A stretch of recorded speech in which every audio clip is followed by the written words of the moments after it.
Hello dear students. स्वागत है आप सभी का कैप्टन क्लासेस फिजिक्स में। मैं हूं सौरभ कुमार।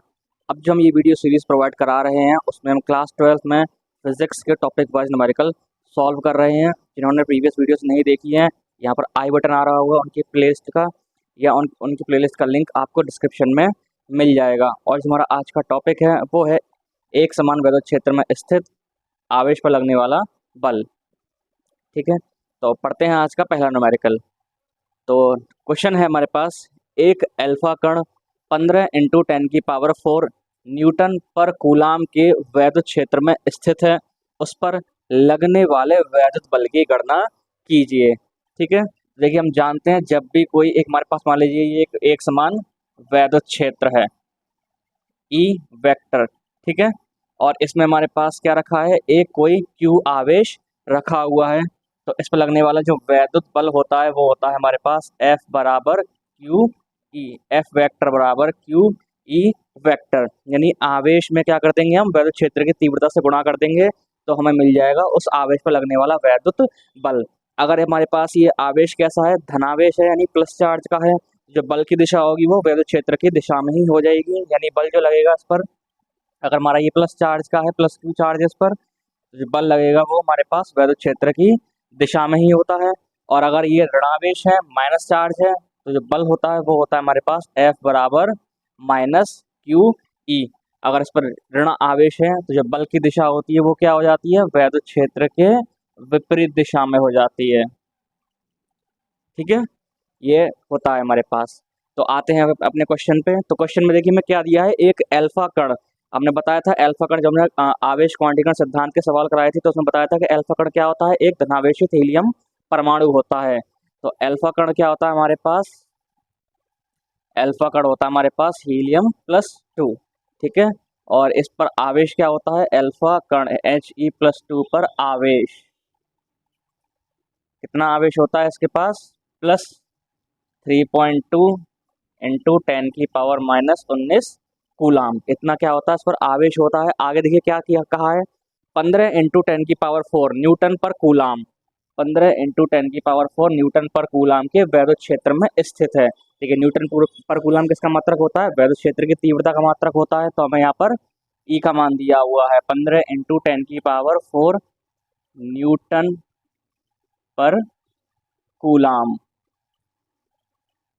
तो क्या पूछा हमसे, उस पर लगने वाले वैद्युत बल की गणना कीजिए। अब देखिए हमारे पास Q का मान है, ये हमारे पास Q हो जाएगा, और हमें E का मान दिया हुआ है। तो जो बल होता है वो क्या हो जाएगा, F बराबर क्यू ई। Q का मान लगा दीजिए 3.2 × 10⁻⁻19, और E का मान लगा दीजिए 15 × 10⁴। ठीक है, गुणा कर दिए 3.2 और 15 की। ठीक है, चलिए यहाँ की ये देते हैं 3.2 में 15 से गुणा कर दीजिए। देखिए 5 10 का 0 असर लगा 1, 5 15 और 1 16, और 1 से करेंगे तो 1 दूनी 2 और 1 तिया 3, जोड़ दीजिए 0 6 2 8 3 और 1 4। उसका देखिए दशमलव के बाद एक संख्या है तो यहाँ पर क्या आ जाएगा हमारे पास, ये दशमलव। तो कितना आगे गुणा करने पर ये 48, 48.0 है, सिंपल 48 लिख सकते हैं इसे। तो जो बल का परिमाण आया वो आ जाएगा 48 × 10⁻। देखिए यहाँ पर 10⁻⁻19 है और ये 10⁴ है, तो क्या हो जाएगा हमारे पास, 10⁻⁻15। 48 × 10⁻⁻15 न्यूटन, ये आ जाएगा इस अल्फा कण पर लगने वाले वैद्युत बल का परिमाण। अगर दिशा पूछता, देखिए अल्फा कण कैसा हमारा धनावेश है, जो जो दिशा होगी वो क्या हो जाएगी, वैद्युत क्षेत्र की दिशा में। ठीक है, इतना न्यूटन क्या, वैद्युत क्षेत्र की दिशा में, वैद्युत क्षेत्र की दिशा में। ठीक है, तो इस तरीके से देखिए पहला क्वेश्चन कंप्लीट हो गया। पढ़ते हैं दूसरा क्वेश्चन, इसी तरीके से सिंपली आगे। देखिए क्या कहा है इसमें, 5 × 10⁻⁻4 कूलाम आवेश पर 2.25 न्यूटन बल कार्य करता है। उस बिंदु पर वैद्युत क्षेत्र की तीव्रता ज्ञात कीजिए। तो आपको देखिए क्या दिया है, 5 × 10⁻⁻4 कूलाम। क्यू का मान दे दिया आपको, क्यू का मान दिया है 5 × 10⁻⁻4 कूलाम। कूलाम को सी से प्रदर्शित करते हैं, उन्होंने सी लिख दिया यहाँ पर। ठीक है, आप चाहे तो कूलाम भी लिख सकते हैं पूरा। ठीक है, इसी तरीके से आप कूलाम लिख के कूलाम या कोष्टक में सी लिख सकते हैं। ठीक है, कितना बल लग रहा है इस पर 2.25 न्यूटन। न्यूटन किसका मात्रक होता है, बल का मात्रक होता है। तो एफ का मान दे दिया हमें, एफ का मान दे दिया 2.25 न्यूटन। एन से प्रदर्शित करते हैं न्यूटन को। ठीक है, जैसे हमने यहाँ पर एन से प्रदर्शित कर दिया, न्यूटन लिख सकते हैं सिंपल हम। ठीक है, इतना कार्य करता है तो उस बिंदु पर वैद्युत क्षेत्र की तीव्रता ज्ञात कीजिए। तो वही हम इस्तेमाल करने वाले हैं, एफ बराबर क्यू ई। क्या पूछा है आपसे यहाँ पर, वैद्युत क्षेत्र की तीव्रता, उस बिंदु पर वैद्युत क्षेत्र की तीव्रता यानी ई का मान आपसे पूछा है। तो देखिए ई का मान यहाँ से क्या हो जाएगा हमारे पास, ई बराबर हो जाएगा एफ बाई क्यू। ये क्यू कहाँ आ जाएगा, इसके अपॉन में आ जाएगा। ठीक है, इसके मान लगा दीजिए कि यहाँ लगा देते हैं हम। तो ई बराबर एफ, एफ का मान देखिए हमें दिया है 2.25 और क्यू का मान हमें देखिए ये रखा है 5 × 10⁻⁴। 5 × 10⁻⁴। देखिए हमारे पास क्या है, दशमलव के बाद दो संख्या है तो 100 से गुणा ऊपर किए देते हैं, 100 से गुणा हम नीचे किए देते हैं। तो 100 से गुणा ऊपर कर दीजिए और 100 से ही गुणा नीचे कर दीजिए। देखिए ऊपर के 100 से क्या हो जाएगा, दशमलव खत्म हो जाएगा। तो ऊपर हो जाएगा हमारे पास 225 और नीचे हो जाएगा देखिए हमारे पास 5। देखिए 100 का मतलब क्या होता है, 10⁻²। ठीक है, 100 का मतलब होता है 10⁻²। और क्या हो जाएंगी ये 10⁻⁻4 में जोड़ेगी, यानी नीचे है हमारे पास ये 10⁻⁻4 इंटू 10⁻²। देखिए क्या हो जाएगा हमारे पास ये, -4 में 2 जोड़ेंगे तो क्या हो जाएगा 10⁻² हो जाएगा। ठीक है, इसको काट देते हैं पहले। 5 से 5 और 20, 5 25, 45 बार कट गया ये। तो ई बराबर कितना हो जाएगा हमारे पास 45। देखिए नीचे कितना बचेगा 10⁻²। इसको जबरदस्ती ऊपर ले जाइए तो क्या हो जाएगा वो 10⁻+2 हो जाएगा। ठीक है, देखिए हमारे पास जगह चेंज भी है, ये हो गया हमारे पास 45 बट्टे -4 और +2 कितना हो जाएगा 10⁻²। इसको ऊपर ले गए हम, प्लस का हो गया और इसको आप चाहे तो क्या लिख सकते हैं 4500। ठीक है, वैसे क्षेत्र की तीव्रता का मात्रक क्या होता है हमारे पास, न्यूटन पर कूलाम, न्यूटन पर कूलाम। ठीक है, तो इसके सवाल के बहुत ही आसान होते हैं। ठीक है, तो इस तरीके से हमारे हमने ये दो क्वेश्चन देखे, इस तरीके से आगे अभी और क्वेश्चन देखेंगे हम। चलिए पढ़ते हैं आज का तीसरा क्वेश्चन। क्वेश्चन है हमारे पास, एक स्थान पर 1000 न्यूटन पर कूलाम का वैद्युत क्षेत्र पूर्व की ओर है, मतलब पूर्व दिशा में है। ठीक है, इस क्षेत्र में ऐसी वस्तु स्थित है जिस पर 10⁶ इलेक्ट्रॉनों की अधिकता है।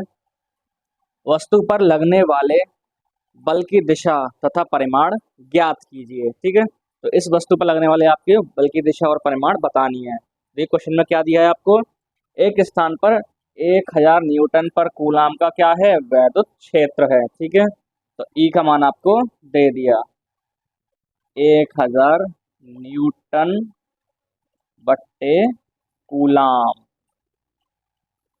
ठीक है, अब देखिए इसकी दिशा दे रखी है, कहाँ दे रखी है, पूर्व की तरफ। तो हम जानते हैं, देखिए इस तरीके से हम डायग्राम बनाते हैं दिशा दर्शाने के लिए। ये हमारा पूर्व, ये पश्चिम, ये उत्तर और ये होता है हमारे पास दक्षिण। ठीक है, इस तरीके से हम चारों दिशाओं को दर्शाते हैं। आगे क्या कहा है, इस क्षेत्र में ऐसी वस्तु स्थित है जिस पर 10⁶ इलेक्ट्रॉनों की क्या है, अधिकता है। 10⁶ इलेक्ट्रॉनों की अधिकता है। अब देखिए 10⁶ इलेक्ट्रॉनों की अधिकता है तो क्या दे दिया आपको, ये नंबर ऑफ इलेक्ट्रॉन्स, कितने उस पर इलेक्ट्रॉन है, 10⁶ उस पर इलेक्ट्रॉन है। तो जिस पर आवेश होगा वो क्या हो जाएगा, आवेश क्वांटीकरण सिद्धांत से Q बराबर NE। अब देखिए इसने क्या कहा है, अधिकता है, तो कैसा आवेश होगा इस पर, ऋणावेश होगा इस पर। ठीक है, माइनस चार्ज होगा इस पर। पहले आवेश निकाल लेते हैं इस पर। तो ई का मान, एन का मान 10⁶ और ई का मान होता है हमारे पास 1.6 इंटू 10⁻⁻19। देखिए 10⁶ और ये -19 जोड़ी तो कितना हो जाएगा, क्यू का मान हमारे पास माइनस का 1.6 इंटू 10 की पावर। देखिए कितना बचेगा यहाँ से हमारे पास, -19 और प्लस का 6 कितना हो जाएगा, माइनस का 13 कूलाम। यानी इतना क्या है, उस वस्तु पर आवेश है। अब आपसे क्या पूछा है, इस पर वस्तु पर लगने वाले बल की दिशा तथा परिमाण ज्ञात कीजिए। चलिए पहले परिमाण निकाल लेते हैं। क्या हो जाएगा हमारे पास, F बराबर क्यू ई। ठीक है, क्यू का मान देखिए हमारे पास क्या है 1.6 इंटू 10 की पावर -13 इंटू ई ई का मान है हमारे पास 1000 यानी 10 की पावर 3। अब देखिए थोड़ी देर पहले हमने समझाया था, वहां पर हमने क्या लगाया था, ऋणावेश के लिए माइनस लगाया था। चलिए अब लगा सकते हैं, कोई दिक्कत नहीं है। ठीक है, चलिए यहाँ ना शो करके यहाँ पे लगा देते हैं इसको, हम क्यू का मान यहाँ लगा देते हैं। तो माइनस क्या दर्शाएगा, माइनस बस ये बताएगा जो लगने वाला बल होगा वो वैद्युत क्षेत्र की दिशा के विपरीत दिशा में हो जाएगा। ठीक है, माइनस बस इस ये काम करेगा हमारा। ठीक है, तो मान लगा दीजिए इसका, तो ये हो जाएगा हमारे पास -1.6 इंटू 10 की पावर, देखिए 1000 को क्या लिख सकते हो आप, 10 की पावर 3 लिख सकते हो। तो 10 की पावर -13 इंटू 10 की पावर 3 जोड़िए कितना हो जाएगा, 10 की पावर-10 न्यूटन। इतना क्या लगेगा, इतना उस वस्तु पर बल लगेगा। ठीक है, ये तो आ गया उसका परिमाण। अब दिशा ज्ञात करनी है। देखिए हमें सवाल में पहले दिया है वैद्युत क्षेत्र की दिशा किधर है, पूर्व की दिशा में है। ठीक है, हमारा वैद्युत क्षेत्र पूर्व दिशा में है, ई वेक्टर हमारा इस दिशा में है। और क्या है, वस्तु पर 10 की पावर 6 इलेक्ट्रॉनों की अधिकता है, यानी वस्तु पर क्या है, ऋणावेश है। तो ये थोड़ी देर पहले हमने समझाया था। तो बल की दिशा क्या हो जाएगी हमारे पास, वैद्युत क्षेत्र की विपरीत दिशा में। अगर वस्तु पर धनावेश होता है तो बल जो होता है वो वैद्युत क्षेत्र की दिशा में होता है, और अगर वस्तु पर ऋणावेश होता है, जो बल की दिशा होती है वो वैद्युत क्षेत्र की दिशा के विपरीत होती है। तो दिशा क्या हो जाएगी, पश्चिम की ओर, पश्चिम की ओर। ठीक है, इस तरीके से हमारा ये क्वेश्चन कंप्लीट हो गया। तो चलिए पढ़ते हैं आज का चौथा क्वेश्चन। ठीक है, क्वेश्चन थोड़ा लेंथी है ये। ठीक है, इसकी कैलकुलेशन थोड़ी ज़्यादा बैठेगी, इसलिए मैंने बोर्ड पर नहीं लिखा है इसको। ठीक है, यहाँ पर ये लेयर्स की चल जाएगी, इसको आप पढ़ लीजिएगा। ठीक है, ये क्वेश्चन पढ़ते हैं। दिए गए चित्र में ए सेंटीमीटर भुजा वाले वर्ग के चारों कोनों पर 4 बिंदु आवेश रखे गए हैं। जैसे कि आप डायग्राम में देख सकते हैं, एक वर्ग दे रखा है, इसकी प्रत्येक भुजा क्या दे रखी है हमें, ए सेंटीमीटर दे रखी है।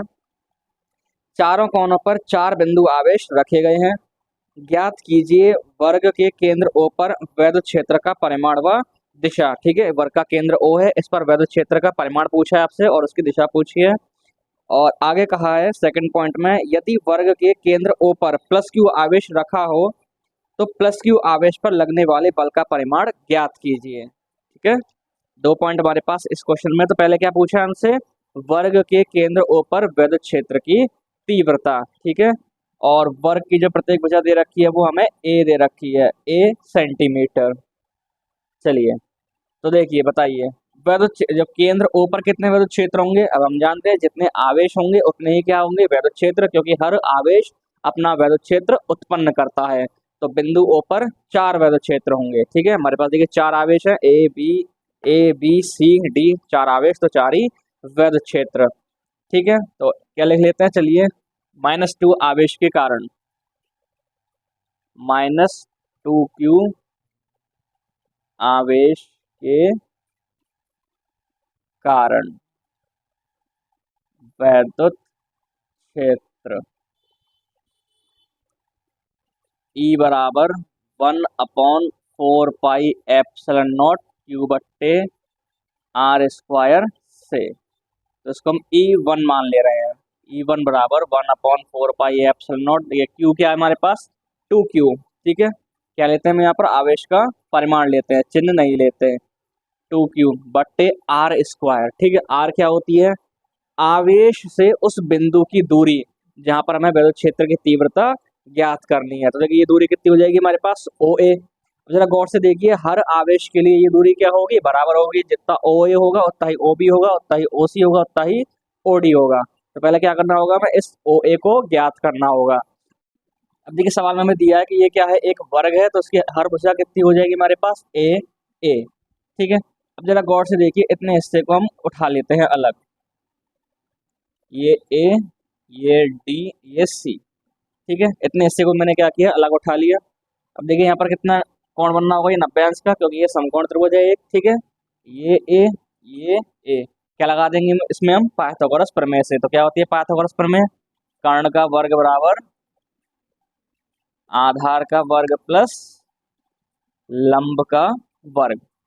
ठीक है, आधार कितना है हमारे पास, ए का स्क्वायर, और लंब भी हमारे पास ए है, तो ये A²। तो कर्ण का जो वर्ग आएगा वो कितना हो जाएगा हमारे पास, कर्ण का वर्ग देखिए A² प्लस A² क्या हो जाएगा, 2A²। जैसे सिंपल देखिए A प्लस A को क्या करते हैं हम, 2A लिखते हैं। ठीक है, इसी तरह से क्या यहाँ पर A² चढ़ रहा है, तो कोई बात नहीं, हमारे पास 2A² हो जाएगा ये।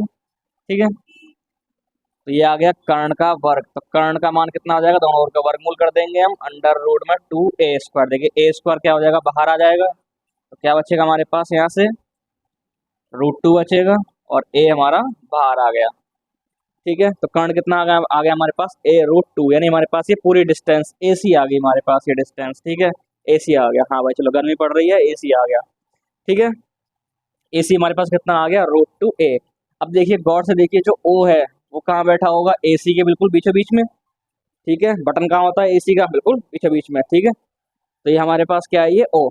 ठीक है, तो OA, ठीक, OA और OC कैसे हमारे पास बराबर है, और क्या हो जाएंगे, AC के आधे हो जाएंगे। ठीक है, चलिए भाई, AC आने की देर नहीं, हमने उसका आधा कर दिया।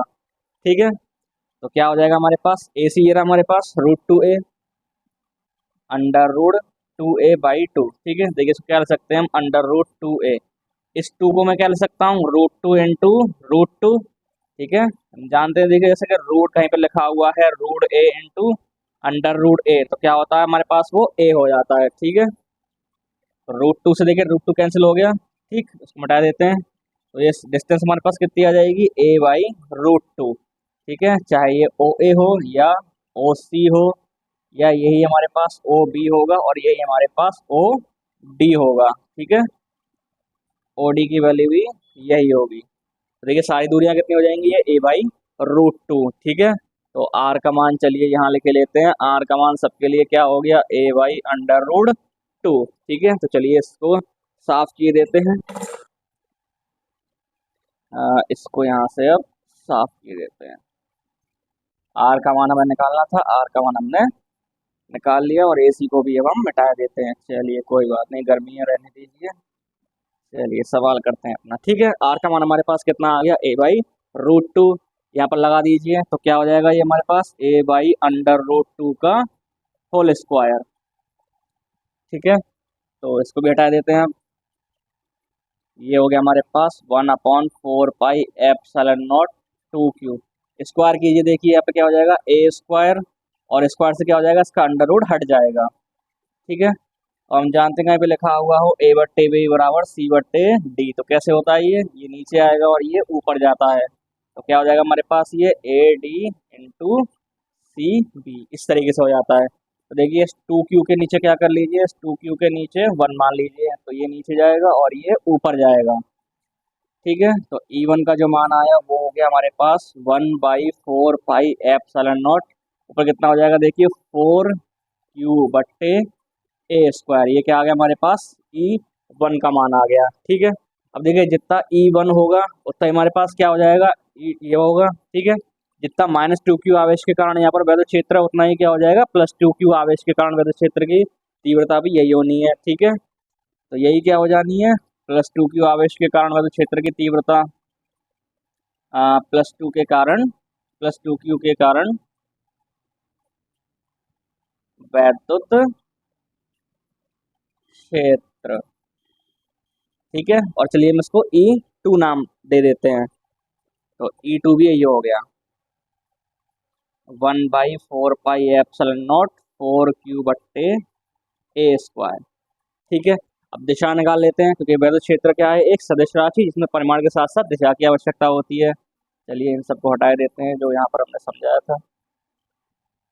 ठीक, अब दिशा निकालने के लिए क्या करते हैं, उस बिंदु पर एक परीक्षण आवेश, एक धनात्मक परीक्षण आवेश +Q0 रख दीजिए, जहां पर वैद्युत क्षेत्र की दिशा ज्ञात करनी होती है। ठीक है, तो हमें ऊपर ज्ञात करनी है, तो ऊपर क्या रख देते हैं, चलिए हम एक +Q0 आवेश रख दिया, हमने एक परीक्षण आवेश रख दिया। अब देखिए ये माइनस आवेश क्या करेगा, इस प्लस आवेश को अपनी तरफ आकर्षित करेगा। ठीक है, इस दिशा में। ठीक है, माइनस क्या करेगा, इस प्लस को अपनी तरफ खींचेगा। ठीक, तो ये क्या हो जाएगा हमारे पास, E1 वेक्टर। अभी देखिए पीछे समझाया था, धनावेश में क्या होता है, जिधर बल होता है और वैद्युत क्षेत्र एक दिशा में होते हैं धनावेश पे। ठीक है, तो बल इस दिशा में, इसका मतलब इस पर वैद्युत क्षेत्र की दिशा भी इसी दिशा में हो जाएगी। ठीक है, E1 वेक्टर। इसी तरीके से E2 निकाल लेते हैं। ठीक है, इस +2Q आवेश के कारण, देखिए ये प्लस का आवेश, ये प्लस का आवेश, और हमें दिशा निकालनी है इस आवेश पर, तो ये आवेश क्या करेगा, इसको इधर प्रतिकर्षित कर देगा। ठीक है, तो ये हो जाएगी हमारे पास E2 वेक्टर की दिशा, ये हो गया हमारे पास E2 वेक्टर। इसी तरीके से निकाल लेते हैं इन +Q और -Q आवेशों के कारण, तो किसी एक का निकाल लेते हैं, वही परिमाण दोनों का क्या होगा, सेम होगा, जैसे हमने यहाँ पर लिख दिया था। ये हमने क्या निकाला, -2q आवेश के कारण वैद्युत क्षेत्र की तीव्रता निकाली, और यही किसकी वजह से होगी, +2q आवेश के कारण। बस किसका फर्क होगा, दिशाओं का फर्क होगा। बाकी देखिए परिमाण दोनों के समान होंगे। ठीक है, इसी तरीके से चलिए निकाल लेते हैं अब +q आवेश के कारण, +q आवेश के कारण वैद्युत क्षेत्र की तीव्रता या वैद्युत क्षेत्र। ठीक है, वैद्युत क्षेत्र की तीव्रता। ठीक है, हाँ भाई, तो इसको नाम देते हैं हम E3, 1/4πε0q। देखिए कितना आवेश है इन पर, q आवेश है, उसका परिमाण क्या हो गया, q बट्टे r स्क्वायर। ठीक है, r का मान हर किसी के लिए क्या रहना है, a/√2। ठीक है, सेंटीमीटर में चल रहा है ये सारा मामला भाई, ध्यान रखिएगा। ठीक है, सेंटीमीटर में चल रहा है, जो आंसर आएगा उसको भी थोड़ा सा एडजस्ट करना पड़ेगा। ठीक है, 1/4πε0। ठीक है, q/r², r यानी a/√2 का होल स्क्वायर। तो देखिए क्या हो गया यहाँ से, 1/4πε0q। ठीक है, स्क्वायर इस पे भी आएगा a पर, और इसका स्क्वायर करेंगे √2 का तो वो हट जाएगा। ठीक है, जैसे ऊपर हमने किया था ऐसे सेम यहाँ करना है, q के नीचे 1 मानना है, ये नीचे जाएगा और ये हमारा खुद ही मार के ऊपर आ जाएगा। तो जो E3 का मान आएगा वो हो जाएगा 1/4πε0 2q/a²। ठीक है, जैसे हमने वहाँ लिखा था ऐसे यहाँ पे लिख देंगे। इतना ही वैद्युत क्षेत्र किसकी वजह से होगा, इस -q आवेश के कारण भी इतना ही वैद्युत क्षेत्र होगा। परिमाण समान होना है, दिशा निकाल लेंगे अभी हम। ठीक है, इतना ही वैद्युत क्षेत्र किसकी वजह से होगा, बराबर है ये भी -q आवेश के कारण वैद्युत क्षेत्र, -q आवेश के कारण वैद्युत क्षेत्र। ठीक है, इसको चलिए हम E4 मान लेते हैं, 1/4πε0 2q/a²। ठीक है, -q आवेश के कारण जो वैद्युत क्षेत्र आया हमने उसको E4 मान लिया। ठीक है, अब चाहे तो इस लाइन को उठा के यहाँ भी लिख सकते हैं। ठीक है, दिखा नहीं है, थोड़ा जगह कम पड़ जाती है, लिखने में थोड़ी दिक्कत हो जाती है इसलिए। ठीक है, E4 हो गया हमारे पास। अब E3 और E4 की दिशा निकाल लेते हैं। अब देखिए, हाँ भाई, E3 किसकी वजह से था, इस +q आवेश के कारण। किस पर निकालनी है, इस बिंदु O पर। तो देखिए भूल जाइए बाकी सारी चीजें, कुछ यहाँ पर है भी है। ठीक है, तो ये मिटा ही देते हैं इसको। ठीक है, आपको समझने के लिए हटा देते हैं इसको। चलिए, ठीक, अब देखिए ये प्लस आवेश और ये प्लस आवेश दोनों क्या करेंगे, एक दूसरे को प्रतिकर्षित करेंगे, और हमें दिशा निकालनी है इस आवेश पर। तो ये क्या करेगा, इसको इधर प्रतिकर्षित कर देगा। ठीक है, तो इधर प्रतिकर्षित करेगा ये, तो ये हो जाएगा हमारे पास E3 वेक्टर। ठीक है, E2 वेक्टर यहाँ पे पहले से ही था, चलिए उसको वापस किए देते हैं वरना लड़ाई हो जाएगी। ठीक, ये हमारे पास E2 वेक्टर था। ठीक, इसी तरीके से अब E4 की दिशा निकाल लेते हैं।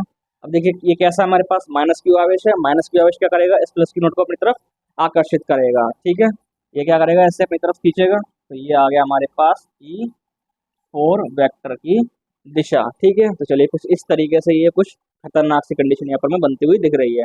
अब देखिए हम निकाल लेते हैं इनका वेक्टर सम। ठीक, अब देखिए हाँ भाई, E1 और E2 का परिणाम ही निकाल लीजिए, और E3 और E4 का परिणाम ही निकाल लीजिए। चलिए आसानी के लिए देख लेते हैं, चलिए E1 और E4 का निकाल लेते हैं, जो एक दूसरे के विपरीत दिशा में। ठीक है, हमें थोड़ी आसानी हो जाएगी। अब देखिए E1 इस दिशा में है और E4 इस दिशा में है, दोनों क्या है, एक दूसरे के विपरीत दिशा में। तो परिणाम निकालने के लिए क्या कर देंगे, सीधा सीधा मैंने घटा देंगे। अब चाहे तो E2 और E3 का परिणाम निकाल कर भी कर सकते हैं। ठीक है, दोनों के बीच में कितना का एंगल होगा, 90 का एंगल होगा। थोड़ी कैलकुलेशन से क्या हो जाएगी हमारी, बढ़ जाएगी। ठीक है, लेकिन इनको अब विपरीत वालों को सॉल्व करने से थोड़ी हमारी कैलकुलेशन बच जाएगी। ठीक है, तो यहाँ पे हम लिख देते हैं E1 व E4 का परिणामी। ठीक है, हाँ भाई, तो देखिए E1 और E4 दोनों क्या है, एक दूसरे के विपरीत दिशा में। ठीक है, E1 देखिए इस तरीके से है, इस दिशा में, और E4 क्या है हमारा, इस दिशा में है। और जब भी दो वेक्टर क्या होते हैं, दिशा में एक दूसरे के विपरीत होते हैं, तो उनका परिणाम निकालने के लिए क्या करते हैं, बड़े में से छोटा घटा देते हैं। ठीक है, अब देखिए E1 बड़ा है या E4। देखिए E1 का मान कितना हमारे पास, 1/4πε0 4q/a², और E4 हमारे पास 1/4πε0 2q/a²। ठीक है, अब देखिए यहाँ पर कितना है 4 और यहाँ पे कितना है 2। ठीक है, तो क्या हो गया हमारा E1 दुगना हो गया उसका, ठीक है, E1 दोगुना है तो क्या हो गया हमारे पास, ये कुछ परिणामी क्या है, E1 माइनस E4। चलिए इसको हम नाम दे देते हैं क्या नाम दे, चलिए क्या नाम दे, चलिए ई डैश मान लेते हैं, छोड़िए। ठीक है, E1 मान लेते हैं, ई डैश। तो E1 माइनस E4, ठीक है, घटा दीजिए चुपचाप से। तो 1/4 पाई एप्सिलॉन नॉट 4 क्यू/a² और 1/4 पाई एप्सिलॉन नॉट 2 क्यू/a²। तो देखिए क्या हो गया, 1/4 पाई एप्सिलॉन नॉट 4 क्यू/a² माइनस 1/4 पाई एप्सिलॉन नॉट 2 क्यू/a²। तो देखिए यहाँ से क्या हो गया, 1/4 पाई एप्सिलॉन नॉट क्यू/a² कॉमन निकाल लें।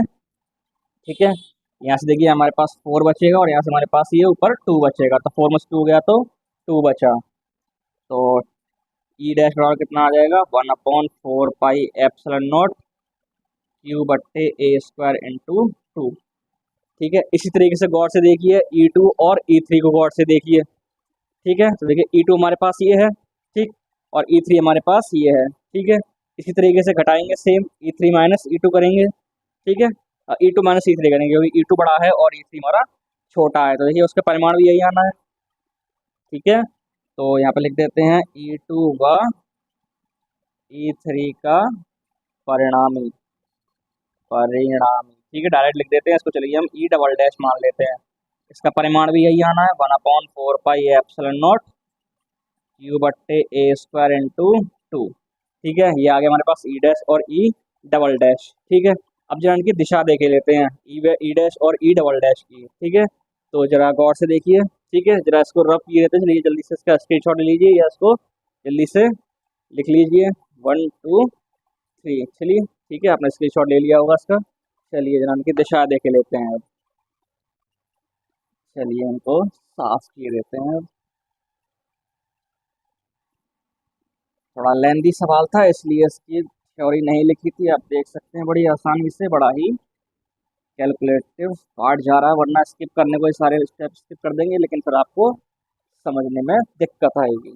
ठीक है, चलिए। हाँ भाई, तो देखिए E1 और E4 में हमारा कौन बड़ा था। ठीक है, E1 इधर E4 इधर, तो हमारा क्या था, E1 बड़ा था। अब जो वेक्टर बड़ा होता है उसकी तरफ हमारा परिणामी होता है। ठीक है, जो ई डैश होगा वो किसकी दिशा में चला जाएगा, E1 की दिशा में। ठीक है, यानी हमारा जो ई डैश वेक्टर हो जाएगा वो इस दिशा में हो जाएगा, ई डैश। ठीक है, ई डैश वेक्टर है, सिंपली आप इसको ई डैश लिख दीजिए, सिंपल। ठीक है, वेक्टर ना भी लगाएं तब भी काम हमारा चल जाएगा। ठीक है, इसी तरीके से E2 और E3 को गौर से देखिए। हाँ भाई, E2 देखिए, E2 बड़ा था हमारा इसमें। ठीक है, तो E2 इस दिशा में भागाना चाह रहा है और E3 इस दिशा में भागाना चाह रहा है। ठीक है, दोनों एक दूसरे के विपरीत दिशा में, तो कौन बड़ा है, E2। तो हमारा ई डबल डैश किस दिशा में चला जाएगा, E2 की दिशा में। ठीक है, ये आ गया हमारे पास ई डबल डैश। ठीक है, अब देखिए हम जानते हैं जो वर्ग के विकर्ण होते हैं उनके बीच कितना कोण होता है, 90-90 अंश का। ठीक है, सबके बीच में कितना कोण है, ये 90-90 अंश का। ठीक है, तो यहाँ पर भी ये कोण कितना हो जाएगा, 90 अंश का। ठीक है, अब ये कोण क्यों लिखा है अभी आपको समझ में आ जाएगा, क्योंकि अभी हमें इन दोनों का भी परिणामी ज्ञात करना है। ठीक है, आप देख सकते हैं कितना कैलकुलेशन इसमें बढ़ता जा रहा है। सिंपल सवाल है वैसे, और कुछ नहीं है, सिर्फ आपको कैलकुलेट करता जाना है। ठीक है, सीधे उसकी गणना करती जानी है सवालों की। ठीक, हाँ भाई, तो आ गया हमारे पास यहाँ से फाइनल आंसर। तो बिंदु ओ पर कुल वैद्युत क्षेत्र। हाँ जी, तो ई वेक्टर क्या हो जाएगा हमारे पास, सिंपली ये ई dash vector plus E double dash vector. ठीक है, परिणाम निकालना है हमें इसका। ठीक है, परिणामी चाहिए हमें। ठीक, तो परिणामी क्या हो जाएगा, अंडर रूट में ई dash square E double dash square 2 ई डैश कॉस थीटा। सिंपल वही है ये। ठीक है, दो वेक्टर अगर, ठीक है, दो वेक्टर का क्या निकालना है हमें, परिणामी निकालना है, ए वेक्टर और बी वेक्टर। ठीक है, ये ए वेक्टर ये बी वेक्टर, दोनों के बीच में क्या है, थीटा कोण है। तो ए वेक्टर प्लस बी वेक्टर निकालने के लिए क्या होता है हमारे पास, अंडर रूट में A² plus B² plus 2AB cos theta. ठीक है, वही चल रहा है ये हमारे पास। तो देखिए भाई, थीटा, देखिए थीटा की जरूरत हमें यहाँ पड़ेगी, इसलिए हमने थीटा निकाल लिया पहले से ही। ठीक है, स्मार्ट वर्क। ठीक है, तो थीटा कितना हो गया हमारे पास, 90, और कॉस 90 का मान कितना होता है हमारे पास, 0। ठीक है, कॉस 90 का मान 0। ठीक, तो ये पूरा टर्म क्या हो जाएगा हमारे पास, यहाँ से यहाँ तक का ये जीरो हो जाएगा।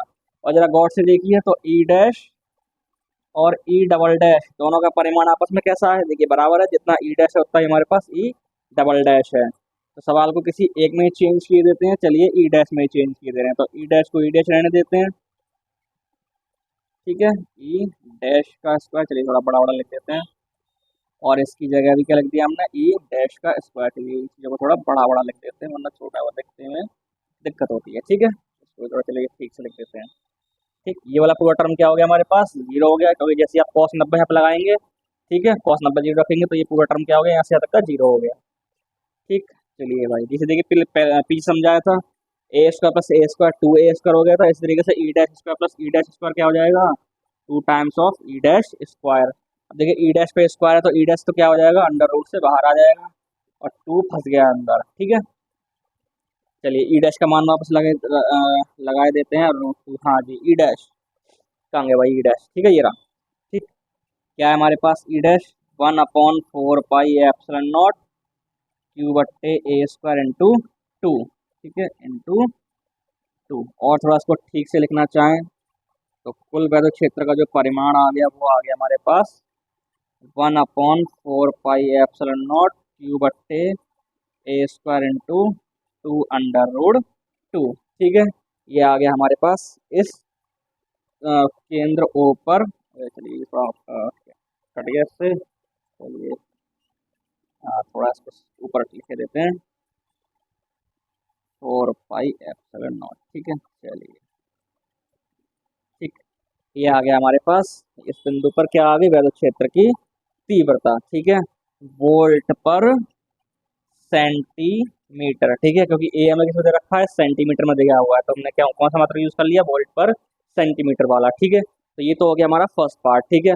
अब सेकंड में क्या कहा था, सेकंड पार्ट में इन्होंने कहा था इस बिंदु ओ पर क्या रख दिया है इन्होंने, एक प्लस क्यू चार्ज रख दिया है, बिंदु ओ पर क्या रख दिया है, एक प्लस क्यू चार्ज रख दिया है, ठीक है। चलिए पहले इसकी दिशा बाहर निकाल लेते हैं, ठीक है, रुक जाइए जरा, इसको थोड़ा रोक लेते हैं सेकंड पार्ट को, ठीक है। चलिए ये तो हो गया हमारे पास कुल परिणामी, ठीक है, इसका परिमाण आ गया, कुल वैद्युत क्षेत्र की जो तीव्रता होगी इसका परिमाण आ गया। अब दिशा निकाल लेते हैं। अब देखिए ई डैश और ई डबल डैश दोनों वेक्टर कैसे हैं, एक दूसरे के परिमाण में बराबर हैं, तो हम जानते हैं जब भी दो वेक्टर परिमाण में एक दूसरे के बराबर होते हैं तो उनका परिणामी कहाँ से होके जाता है, बिल्कुल उनके बीचों बीच से होके जाता है, ठीक है। तो ये जो कुल वेक्टर कुल जो आया हमारे पास वैद्युत क्षेत्र की तीव्रता ई वेक्टर, वो कितने से आएगा, ई डैश से भी 45 अंश के कोण पे होगा, और ई डबल डैश से भी क्या होगा, 45 अंश के कोण पे होगा, और ये कुल कोण तो उनके बीच का 90 था ही, ठीक है। तो किस दिशा में हो जाएगा, ई डैश और ई डबल डैश के बिल्कुल बीचों बीच से, ठीक है। यहाँ भी अगर दिखाना चाहें तो ये कहाँ आ जाएगा, इस तरीके से ये हमारा ई वेक्टर होगा, ठीक है। अब ज़्यादा लिख नहीं रहे वरना यहाँ पर बहुत दिक्कत हो जाएगी देखने में, ठीक है, इस तरीके से हो गया, ठीक। अब सेकंड पार्ट में क्या कहा था, अब आते हैं सेकंड पार्ट पे।